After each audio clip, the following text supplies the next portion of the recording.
या बातमीपत्राचे प्रायोजक आहेत pro rich look skin and hair studio. नमस्कार, पोलीस माझा न्यूजच्या बातमीपत्रात आपलं मनापासून स्वागत। पाहूयात काही विशेष घडामोडी।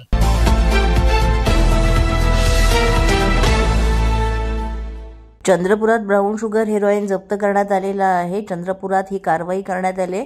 यामध्ये 2 आरोपींना अटक करण्यात आली आहे। चंद्रपूर शहरातल्या पडोली परिसरानजीक गुन्हे शाखेनं ही कारवाई केली आणि जवळपास 297 ग्रॅम ब्राऊन शुगर आणि हेरोईन जप्त केलेली आहे। या प्रकरणामध्ये आरोपी नितीन गोवर्धन साहिलम यांना अटक करण्यात आलेली आहे। या मुद्देमालाची किंमत सुमारे 30 लाखांहून अधिक आहे असं म्हटलं जातं। यामध्ये ड्रग्ज, हेरोईन, मोबाईल, कार, रोख रक्कम असा मुद्देमाल जप्त करण्यात आलेला आहे। याचा पुढील तपास स्थानिक पोलीस निरीक्षक अमोल काजोले करत आहेत।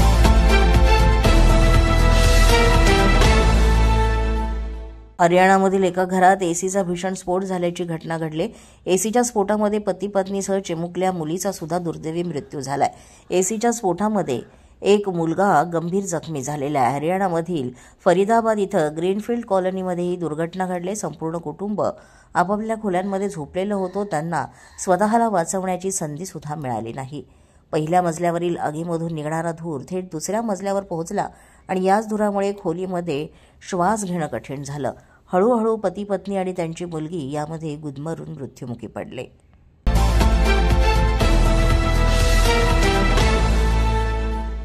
नागपूरमध्ये 130 वर्षे जुनी संरक्षक भिंत कोसळल्याची घटना घडली।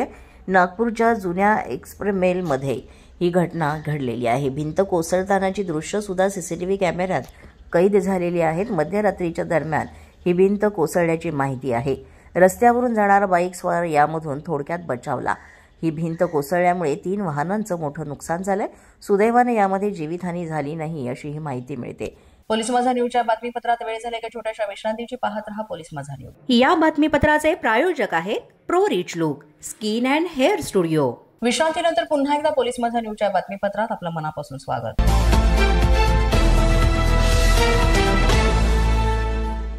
MPSCच्या पोलीस उपनिरीक्षक पदाच्या परीक्षेत महाराष्ट्रातून मुलींमध्ये पहिल्या आलेल्या अश्विनी केदारी यांचा अकस्मात मृत्यू झाल्याची घटना घडलेली आहे। बाथरूममध्ये हीटरचा धक्का लागून उकळतं पाणी अंगावर सांडल्यामुळे केदारी जवळपास 80% भाजल्या होत्या। मात्र 11 दिवसांची त्यांची मृत्यूशी झुंज जी होती ती अपयशी ठरली। अश्विनी केदारी यांच्यावर पिंपरी चिंचवड इथल्या एका खासगी हॉस्पिटलमध्ये उपचार सुरू होते। हॉस्पिटलमध्ये उपचारादरम्यान मृत्यू झालाय।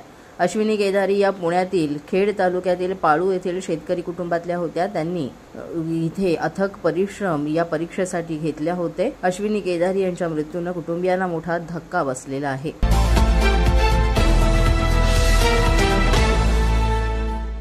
नांदेडच्या बिलोली तालुक्यामधल्या कुंभारगाव इथे स्मशानभूमीकडे जाण्यासाठी चांगला रस्ताच नाही। त्यामुळे मुलाच्या अंत्यदर्शनासाठी एका आईला उचलून स्मशानभूमीपर्यंत न्यावं लागलंय।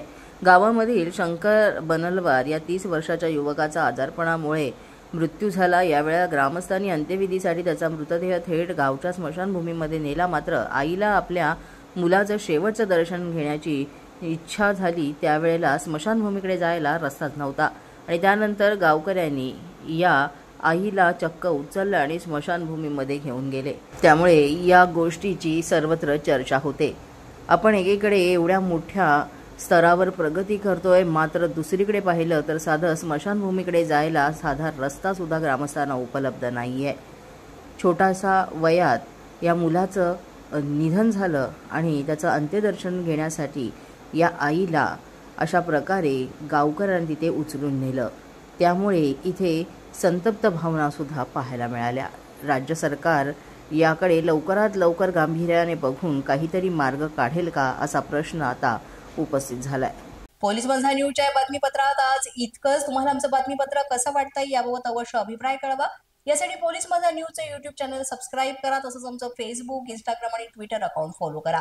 अधिक माहितीसाठी आमच्या www.policemazhanews.com या वेबसाईटला भेट द्या। आमचे अधिकृत प्रतिनिधी व्हायचं असेल तर स्क्रीनवर दिलेल्या क्रमांकांवर आजच संपर्क साधा।